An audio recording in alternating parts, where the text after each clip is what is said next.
Güzel okulun var mı?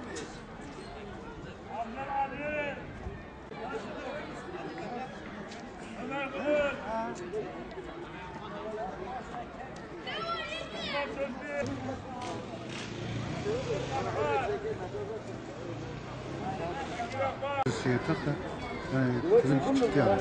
Ama çıktı bu sefer bir yaptılar. Yani kendi yanında şey yazdılar. Yazıyorlar. Belki Mehmet neydi ya? Güzel midir? Nedir? İlkokulu benim em tam Soğuta'da. Akşamcı'da oturuyor. Ne yapıyorlar yani? Başka bir şey yok. Vallahi şükürüme biz burada çıkmış yedekten. O yedekten daha diyor pazartesi sağla ağzımız yok. Böyle işte kırışları niye dur bakalım ne olacak işte. Hepsi fakirliğin yüzünden. Zaten fakirlik olmasa kimse gider.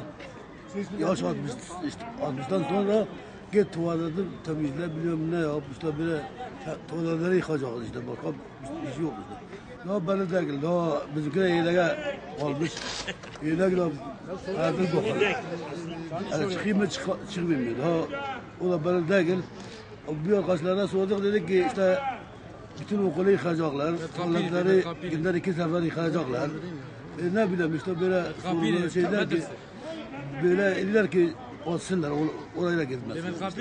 Orada hala bekliyoruz yani. Bize dedi gidip pazartesi gelin biz gitmiyoruz. Bir bakalım diye belki bir şey çalışıyor. Sağ solu belli değil yani. Nem bize 2.30'da dediler. Şimdi saat 11'de başladılar. Yani buna ne yapacağı belli değil. İşkur'dan başvurdum da bize ayın 31'inde öğleden sonra çıkacağını söylediler. Sabah erkenden beri bekliyoruz. İsimlerimiz şu an açıklandı da memnuniyetli değiliz. Şu konuda memnun değiliz. Benim evimle okul arası 4 kilometre. Ben nasıl geleceğim? Yarım felç. Sağlam değilim. Etkileşmeyi düşünmeden ama kendi kafalarına göre mi karar veriyorum? Ben bundan dolayı şikayetçiyim yani. Yağmuru var, karı var, çamuru var. Herhalde bu aylığın %90'ını dolmuşlara vereceğiz. Dolmuşlara gidip geleceğiz. Yakın olsa daha iyi olur tabii.